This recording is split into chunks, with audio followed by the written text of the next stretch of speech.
Noise is everywhere. In big cities, most people have learned to filter it out, to ignore it. Others, like myself, love it, even though it usually has a negative connotation associated with it. When I became a father earlier this year, I was very surprised to find that noise, especially the so-called white noise, was such a big trend with parents and babies everywhere. You can scroll through Spotify and see artists, albums, songs, playlists with millions of streams. On Amazon, there are dozens of white noise machines for sale. So it got me thinking, why is that? How come some of us love something that you're supposed to hate? How can noise, which is undesirable by definition, help you and your baby sleep better? So I decided to make a series of 3 videos about it. In this first one, we'll talk about 4 reasons why noise is good for babies and for everyone. The second one is called Is White Noise Safe for Babies? Spoiler alert, white noise is not actually white noise.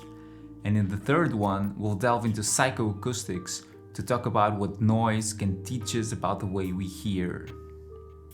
Before we start, let's have a quick look at what we mean by noise, just to be clear. This is a fascinating topic. I feel like I could make a very long video about this, so if you're interested, let me know in the comments below. If we search the Cambridge Dictionary for noise, we'll get the following entries. A, in the context of sound, a sound or sounds, especially when it is unwanted, unpleasant, or loud. B, in the context of signal, is any bad change in a signal, especially in a signal produced by an electronic device. And C, in the context of information, is unexplained or unexpected information in a sample that is not useful and that can be ignored. Without getting into too much detail, let's cut the unexpected, unwanted, and unpleasant parts out of the equation. For this video, noise will mean sounds that we don't usually associate with music, that are mostly continuous and made up of tiny random changes, whether they are human-made or not. This can mean anything from waves in the ocean to traffic to a vacuum cleaner or to gentle rain. If you want to get a bit more technical, let's say that noise is a sound whose partials are inharmonic as opposed to harmonic.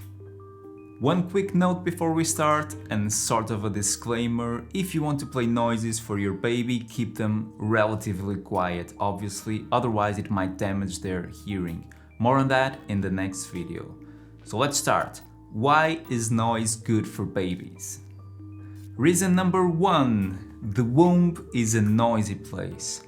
Contrary to what you might expect, the womb is really loud. Its sound pressure level can reach up to 88 decibels during labor. That's about the same level as a food blender or really loud highway traffic. And the sounds that make it up are also different from what you might expect. That's why in a 1971 study, the authors say that the fetus is subjected to a unique sound field of internal origin, which may have important implications for sensory development. And in a different study from 2008, the authors state that noise from the placenta, maternal organs, and the maternal voice play a major role as current in utero auditory stimuli. And also that many studies demonstrate that the fetus forms memories of his hearing experiences. So while in the womb we were exposed to loud noises from our mother's bodies, but we also listened to the outside world, but filtered through a kind of a low-pass filter, which is their skin and their organs. Kind of like hearing a drum player play inside a closed-off room. That's why these authors in a 2018 study say, with fetal development, the maternal abdomen filtered high, that is 500 to 5000 Hz, and mid-frequency, 100 to 500 Hz energy bands, but no change appeared in contributions from low-frequency signals, that is 10 to 100 Hz, with gestational age. So, two key ideas from these studies. Number one, all of us were exposed to loud, low-frequency noises when we were in our mother's wombs. And the second idea is that we formed memories of those sounds. Maybe that's why we find them comfortable nowadays, and remember that in babies, those memories are fresher still. Reason 2 why noise is good for babies and everyone is that noise hides noises. One thing I always found fascinating is that you can close your eyes and stop seeing, but you can't close your ears and stop hearing. Even if you cover them, you'll only make the sounds softer and filter them out. Well, unless the sounds are really quiet. Just think about it, that's amazing. You can try not to pay attention, but you can't stop the sounds from reaching your brain. The only way to hide a sound is to use other sounds to mask them. Let's try it out right now. Can you hear this sound? It's very soft, so pay attention.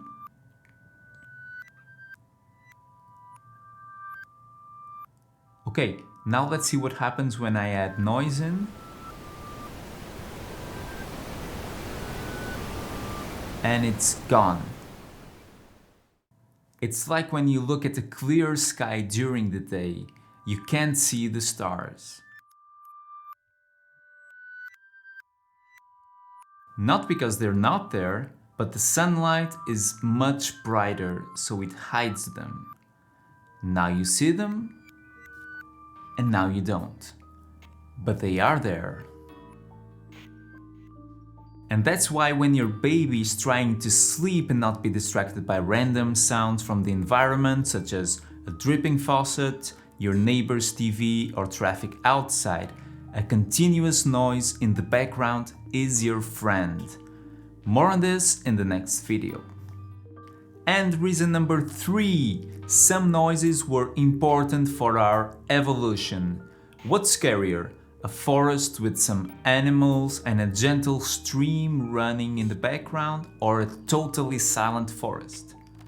I don't know about you, but I find silence way scarier than sound. Maybe that's why some people, when they are alone, keep the TV or the radio on. Sounds comfort us. Meet Bernie Krause, the author of The Great Animal Orchestra, among others. He's a pioneer of a field called soundscape ecology. According to him, you can think of the soundscape of a given environment as the interaction between 3 different sound sources. We have geophony, which is non-biological natural sounds, including thunder, wind, and water. But we also have biophony, that is sounds made from non-human animals, and anthropophony, that is sounds made by human animals, ourselves. This includes music and human-made noises.